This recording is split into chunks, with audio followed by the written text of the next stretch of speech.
네, 성도 여러분, 벌써 3일이 됐습니다. 오늘도 이렇게 영상으로 예배를 드리게 됐습니다. 여러분이 계신 집이나 혹은 어느 장소에서 이 말씀을 들을 때 은혜가 되시고 하나님의 성령이 여러분과 함께하는 시간이 되시기를 바랍니다. 오늘 주제는 예수님 방법대로 전도하라가 주제입니다. 전도는 그리스도인들이 평생 감당해야 할 의무지요. 전도는 지상 명령이고 또 필수 과제입니다. 구원은 전도에 미련한 것을 통해서 성취된다. 우리가 얼른 이해가 안 가지만 바울은 그렇게 말씀을 했습니다. 예수님은 승천 직전에 제자들을 모아놓고 너희는 가서 모든 족속으로 제자를 삼아라. 아버지와 아들과 성령 삼위일체 이름으로 세례를 주라. 내가 너희에게 분부한 모든 것을, 여기 분부는 명령입니다, 가르쳐서 지키게 하라. 여기 가르치고 지키게 해라. 마태복음 28장 19절로 20절에 나오는 말씀입니다. 마가복음 16장 15절에는 온 천하에 다니며, 여기는 5대양 6대주죠, 복음을 전파해라 그랬습니다. 우리가 중단 없이 해야 할 일이 뭐냐? 전도입니다. 전도는 개인이 복을 받는 비결이고요, 가정이 복을 받는 비결입니다. 그 사회가 복을 받고요, 국가와 민족이 복을 받으며 특별히 전도하는 교회가 복을 받습니다. 올해도 우리는 전도를 중단하지 말아야 되고요, 지금 코로나로 인해서 이 전도 활동에 올스톱이 됐는데 안타깝죠. 빨리 코로나가 없어져서 전처럼 전도하고 우리 주변 우리 이웃을 열심히 주께로 돌아오게 하는 일을 게을리하지 말아야 할 것입니다. 최선을 다해야죠. 이제 그러면 오늘 본문은 우리 주님께서 전도를 어떻게 하는 것이 옳으냐 하는 것에 대한 실제적인 모범을 보여주신 사례입니다. 훈련은 어떻게 하고 전도는 어떻게 하며, 그리고 구체적으로 어떤 방식으로 전도를 하고 결과를 어떻게 기대해야 하느냐 하는 그런 내용들이 잘 담겨져 있습니다. 오늘 본문을 들으면서 또 우리가 생각하면서 은혜 받도록 하겠습니다. 첫 번째 주제입니다. 훈련된 전도자들을 현장에 파송하셨습니다. 1절로 3절 내용이에요. 제가 읽어보겠습니다. 그 후에 주께서 따로 70인을 세우사 친히 가시려는 각 동네와 각 지역으로 둘씩 앞서 보내시며 이르시되 추수할 것은 많은데 일꾼이 적으니 그러므로 추수하는 주인에게 청하여 추수할 일꾼들을 보내주소서 하라. 갈지어다 내가 너희를 보냄이 어린 양을 이리 가운데 보냄과 같도다 그랬습니다.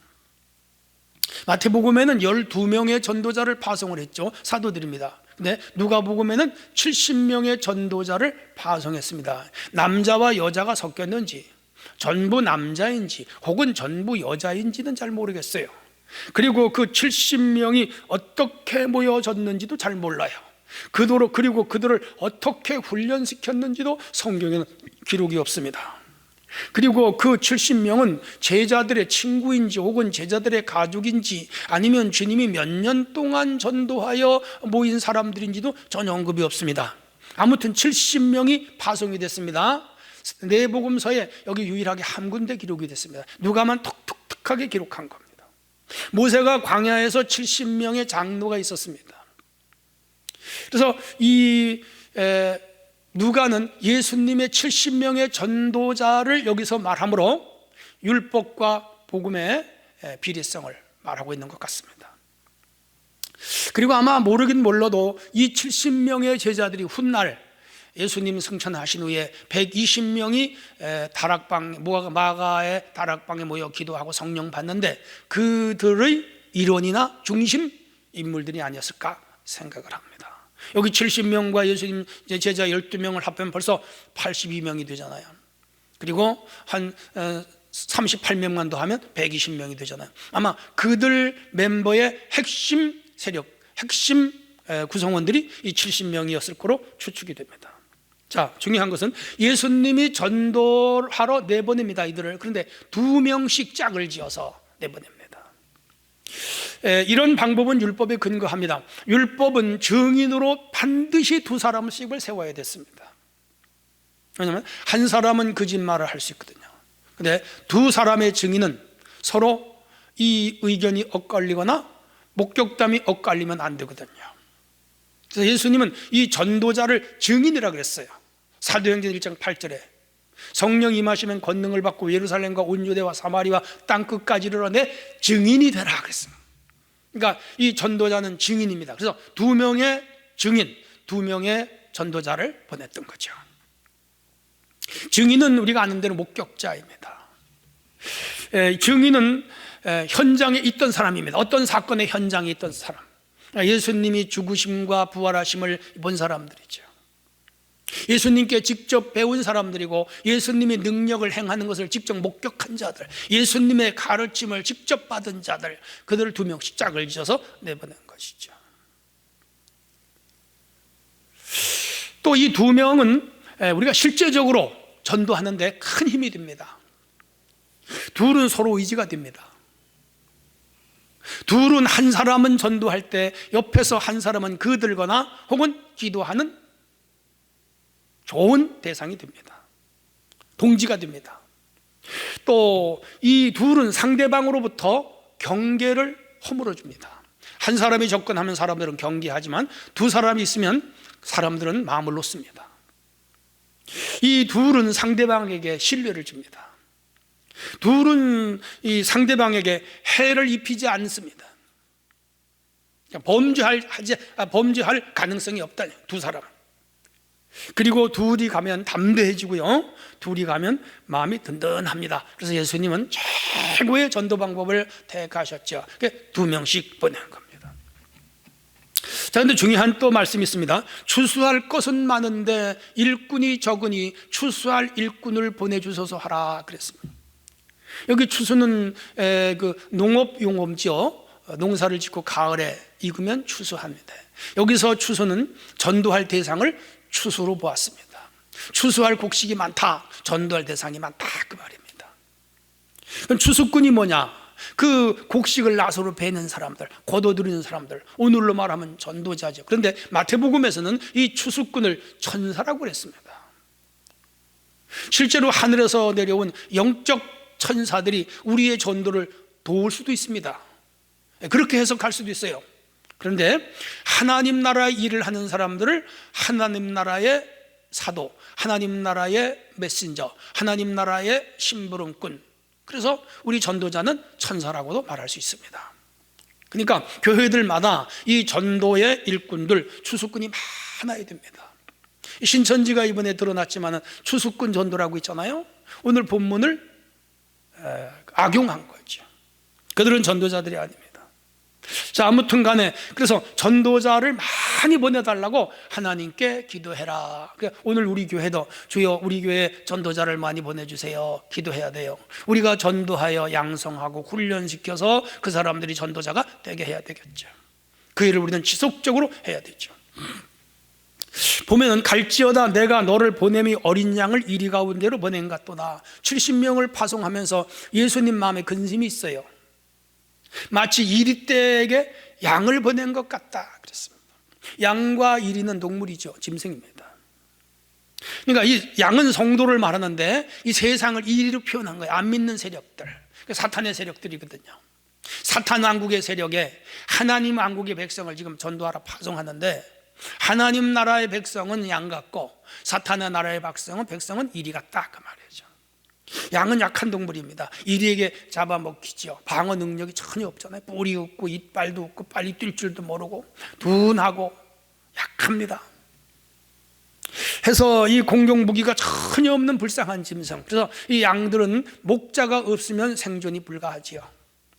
철저하게 목자가 필요합니다. 그래서 오늘 이 목회를 목양이라 그럽니다. 성도를 양에 비유하고 목사님을 목자에 비유했고요. 진짜 목자는 우리 예수님이죠.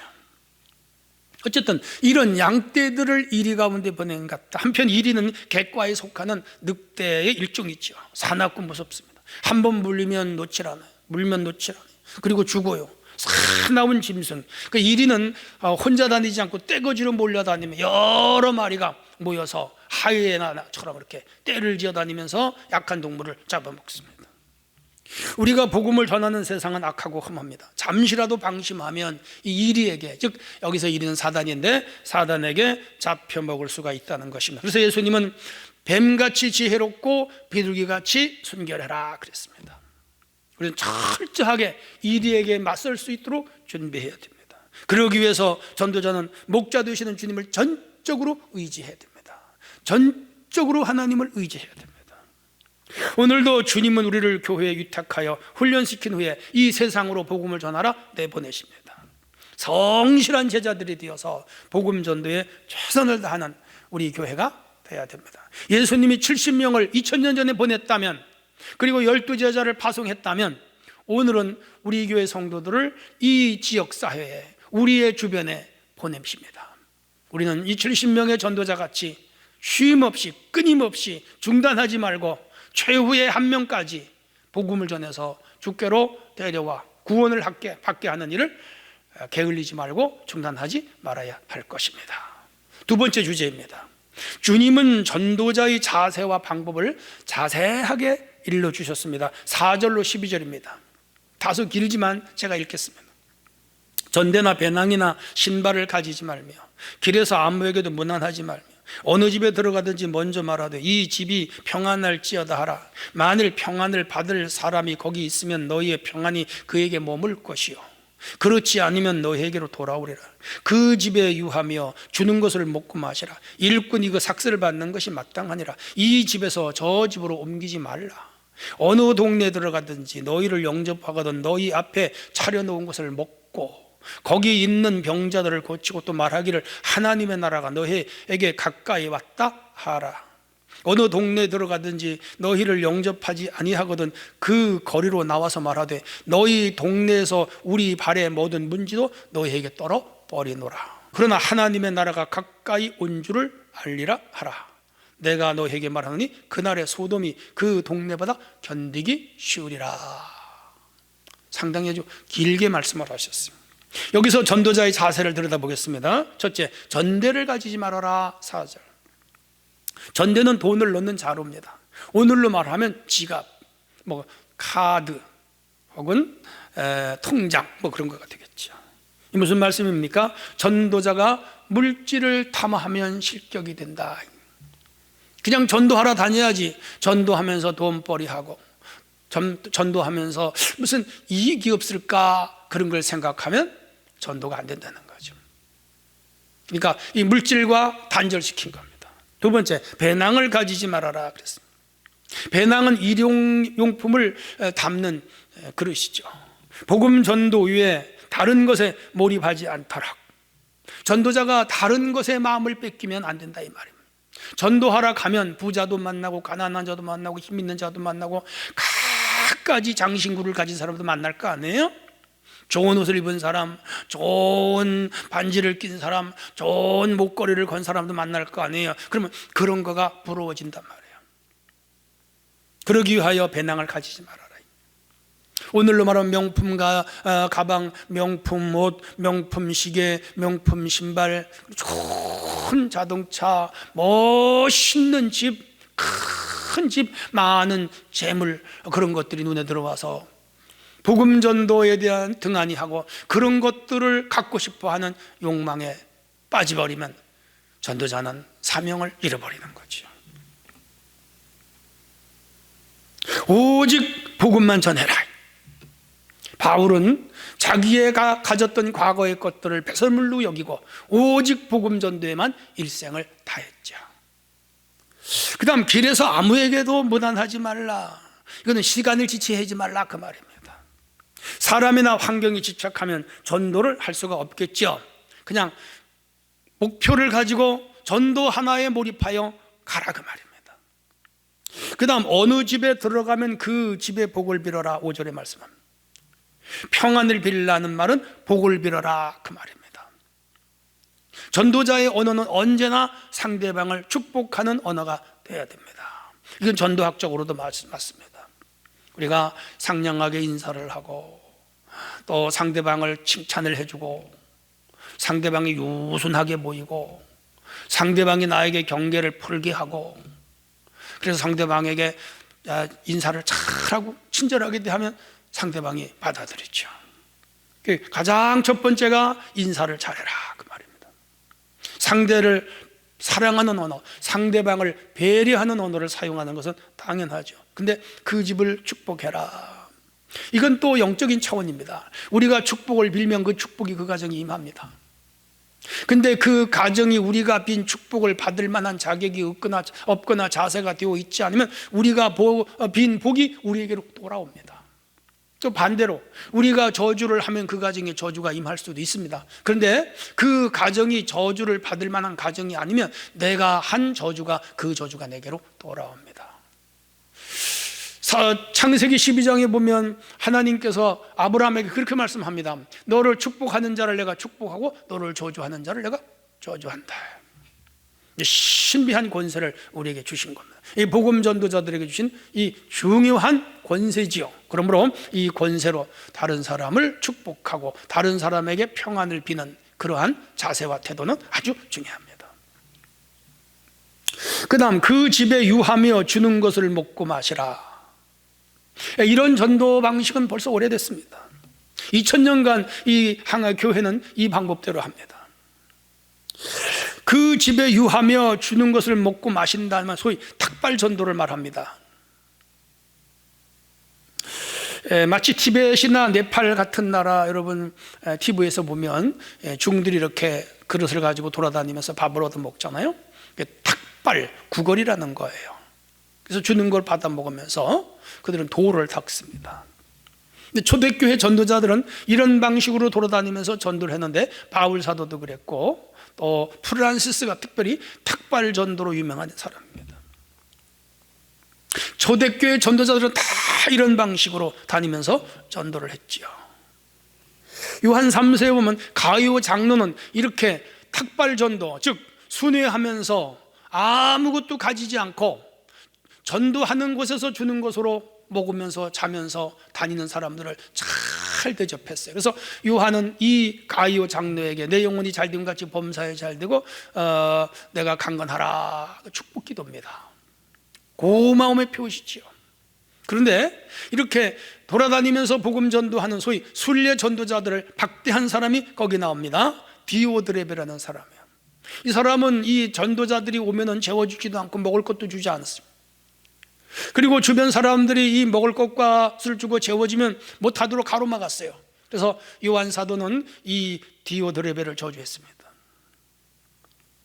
그러니까 이런 제도가 발전한 것이 오늘 이 교회의 소위 그 고정적인 목회자들의 생활비를 교회가 책임지는 방법, 이것이 긴 역사를 내려오면서 하나로 제도화된 것이 오늘 우리 교회 운영의 시스템이 됐습니다. 그 집에 유하며 주는 것을 먹고 마시라. 일꾼이 삭슬을 받는 것이 마땅하니라 그랬습니다. 그래서 오늘 이 목회자도 전도자인데 교회에서 사례를 주고 교회에서 대접을 하는 것은 마땅하고 그것을 먹는 것은 맞다, 그 얘기입니다. 근데 이 집에서 저 집으로 옮기지 말아라. 함부로 전도 장소를 옮기지는 말아라. 한 곳에서 그 지역을 완전히 복음화시켜라, 그런 얘기입니다. 아무튼 70명의 전도대원들은 전도는 단기의 간이었지만 이들은 많은 열매를 맺고 돌아왔습니다. 다음 주에 그 부분은 말씀드리도록 하겠습니다. 자, 중요한 것은 영접하면 사양하지 말고 그곳에서 복음을 전하는 것, 이게 전도자들의 책임이요 사명인데, 오늘 본문 9절 10절을 보면 어느 동네에 들어가든지 너희를 영접하거든 그 앞에 차려놓은 것을 먹고 거기 있는 병자들을 고치고 말하기를 하나님 나라가 너희에게 가까웠다 하라. 중요한 것은 주는 것은 받아라.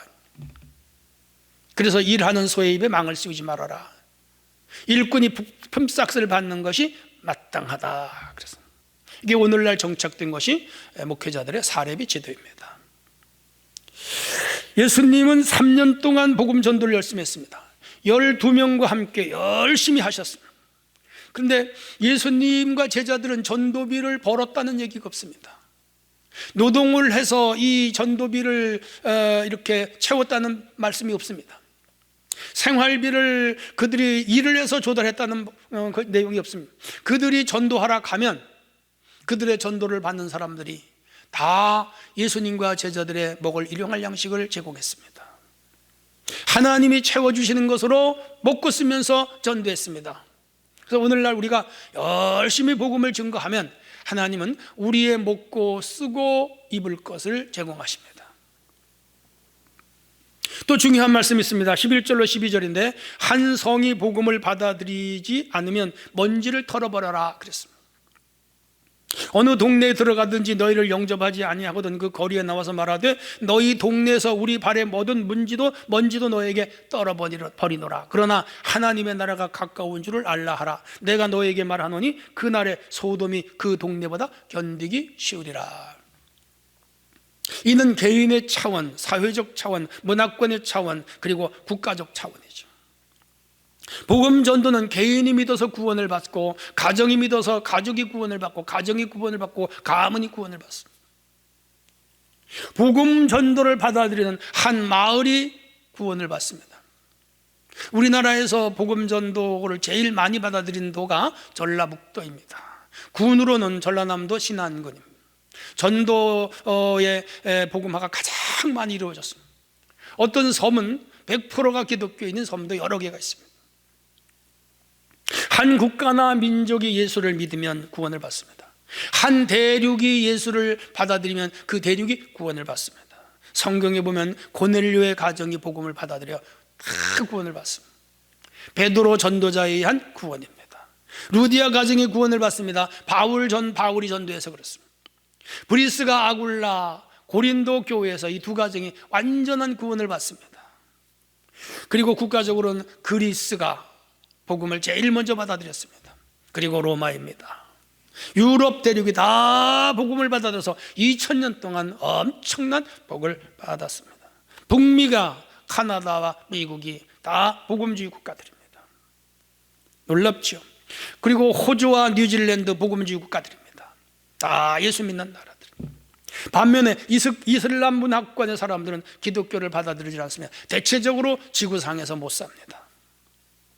그래서 이 받아들이지 않으면 굳이 그들에게 뚫고 들어가서 전도하려고 하지 말고 먼지를 떨어버려라. 왜? 거기 아니라도 전도할 곳이 많다. 오늘날도 마찬가지입니다. 전도를 받아들이지 않는데 그 사람에게 진액을 빼지 말고 받아들이는 사람에게 가서 복음을 전하라. 이게 효과적인 전도 방법입니다. 아주 효율적인 전도 방법입니다.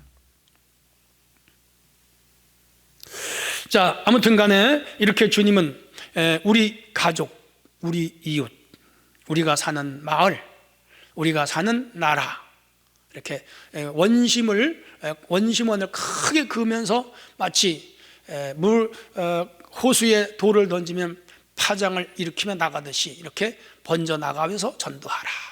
전 세계를 다 복음 전도해라. 그렇게 가르쳐 주시고 있습니다. 우리 열심을 다해야 됩니다. 마지막 세 번째 주제입니다. 복음을 거부하는 도시는 심판을 받는다. 13절로 16절 제가 읽습니다. 화 있을 진저, 이 화 있을 진저는 저주받아라 그 말입니다. 고라시나 화 있을 진저, 베세다야 너에게 행한 모든 권능을 두로와 시돈에서 행하였더라면 그들이 벌써 베옷을 입고 제에 앉아 회개하였으리라. 심판 때에 두로와 시돈이 너희보다 견디기 쉬우리라. 15절 가보나오면 내가 하늘까지 높아지겠느냐 음부까지 낮아지리라. 16절 너희 말을 듣는 자는 곧 내 말을 듣는 것이요 너희를 저버리는 자는 곧 나를 저버리는 것이요 나를 저버리는 것은 나 보내신 이를 저버리는 것이니라. 중요한 말씀입니다. 첫째가 고라신과 벳세다를 경고합니다. 13절 14절 고라신과 벳세다는 이 갈릴리 지역에 있는 유명한 마을이며 이곳에는 바리새인과 유대 고위층의 사람들이 밀집해 살았습니다. 돈도 많았습니다. 지식도 많았습니다. 교만했습니다. 예수님 복음을 받아들이질 않았습니다. 예수님이 이 지역을 집중적으로 전도했습니다. 이 벳세다에서는 5,000명을 먹인 사건입니다. 오병이어로 그렇게 전도를 하고 능력을 행하고 기적을 행하고 이적을 행하고 많이 보여줬지만은 그들은 받아들이질 않았습니다. 두로와 시돈에서 그 정도로 복음을 전했다면 벌써 제에 앉아서 회개했을 것이다. 두로와 시돈은 오늘날 레바논 영토이고요. 예수님은 여기 전도하러 가신 적이 있으면 여기는 수로보니게라는 곳입니다. 가나안 여자가 딸이 병들었는데 예수님께 달려나와 포소하여 치료를 받았죠. 그리고 예수님 그 여인 칭찬했죠. 이스라엘에서 이런 믿음을 찾아보지 못했다 할 정도로 참 귀한 믿음을 가진 여자였죠. 바로 이 수로보니게가 구약의 유명한 아합 왕의 처였던 이세벨의 고향입니다. 이곳에서 복음을 전했다면 받아들였을 것이래요. 이방 땅인데. 그런데 이 이스라엘 땅, 하나님의 백성이 사는 이 고라신과 벳사다, 아주 완악하고 교만하고 강팍하여 복음을 받아들이지 않는 도시였죠. 서운함을 말한 거예요. 여러분, 복음은 겸손하게 받아들이는 자가 구원을 받습니다. 세계 선진국 10개 국가에 대한 이야기를 제가 어디서 봤어요. 덴마크, 노르웨이, 스웨덴, 스칸디나비아 4대 국가 중에 핀란드를 뺀 나라죠. 모두 개신교 국가들입니다. 세계에서 가장 잘 사는 나라들입니다. GNP가 7만 8만 불입니다. 스위스, 독일, 영국, 네덜란드 모두 기독교 개신교 국가입니다. 미국과 카나다, 북미에서 개신교 국가입니다. 이 나라들은 많게는 80%, 적게는 30%가 개신교 국가들입니다. 놀라워요. 이 복음주의 국가들, 예수 그리스도의 복음을 받아들인 국가들은 이렇게 잘 살합니다. 우리 한국은 개신교회가 교인이 20%입니다. 우리나라가 개신교인 50%만 올라간다면 아마 지구상에서 제일 잘 사는 나라가 될 겁니다. 거기는 바로 칼빈주의와 루터의 직업 소명론 같은 것이 근간을 이루고 있지만, 중요한 것은 예수를 믿고 복음 안에 사는 자들은 하나님이 복을 주신다는 사실이죠. 우리 한국교회 열심히 전해서 우리 대한민국 50% 이상이 예수를 믿는 그런 날이 오게 했으면 좋겠습니다. 두 번째, 가버나움에 대한 경고입니다. 15절. 이곳은 예수님이 장기적으로 체류한 기간. 근데 복음을 빨리 받아들이질 않아요.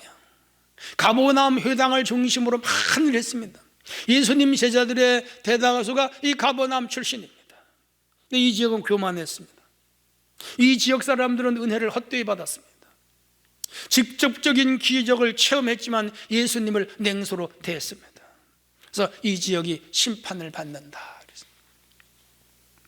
세 번째가 복음을 전하는 자의 특권을 거부하는 자에게 대한 이제 징책입니다. 16절. 너희 말을 듣는 자는 내 말을 듣는 것이요, 너희를 저버리는 자는 곧 나를 저버리는 것이요, 나를 저버리는 자는 나 보내신 이를 저버리는 것이다. 이걸 오늘로 재해석하면 전도자의 말을 듣는 사람은 주님의 말을 듣는 거예요. 전도자를 받아들이는 자는 주님을 받아들이는 자입니다. 전도자를 저버리는 자는 주님을 저버리는 자입니다. 전도자를 박대하는 자는 주님을 박대하는 자입니다. 이것을 오늘 교회 안에서 목회론으로 재해석을 하면 목회자를 영접하는 자는 주님을 영접하는 자입니다. 목회자를 저버리는 자는 주님을 저버리는 자입니다. 주님을 저버리는 자는 하나님을 저버리는 자입니다. 그러므로 오늘 우리가 복음을 전하는 자들은 평신도이든 목회자이든 귀하게 여겨야 됩니다. 중요하게 여겨야 됩니다. 우리가 복을 받고 못 받음이 바로 여기에 달려 있습니다. 주님은 복음을 통하여, 전도를 통하여 세상을 변화시키는데, 이 전 세상을 변화시키고 구원시키는 이 주된 일꾼이 전도자들입니다. 이들을 귀하게 여겨야 됩니다. 특별히 직업적으로 이 복음을 전하는 성직자들, 복음 전하는 주의 종들을 성도는 귀하게 여겨야 됩니다. 그러면 그가 복을 받습니다. 어떤 이유라도 주의 종들의 반대편에 서지 말아야 됩니다. 배반하지 말아야 됩니다. 시비 걸지 말아야 됩니다. 잘 도와줘야 됩니다. 그러면 복을 받습니다. 그게 성경 말씀입니다. 한편 복음을 전하는 자들은 상당한 권세와 권리가 있습니다. 그러므로 이 권세와 권위를 하나님이 주셨는데 또 이걸 남용하면 안 됩니다. 함부로 저주하지 말고 함부로 성도들을, 또 세상 사람들을 능멸하면 안 되죠. 축복하고 가능하면 그들에게 복을 빌어주는, 그것이 오늘 전도자들이 해야 할 일이고 교회가 해야 할 일입니다. 결론입니다. 우리는 이 시대의 복음 전도자들입니다. 한 시대를 책임진 자들이죠. 선택 과목이 아니고 필수 과목입니다. 각자가 끝까지 전해야 되고 교회가 이 복음을 끝까지 전해야 됩니다. 그래서 우리 주님의 뜻을 이루어 드리고 우리가 다 복을 받는 그러한 삶을 살아야 되겠습니다. 은혜가 우리 성도들 위해 크게 임하시기를 축원합니다.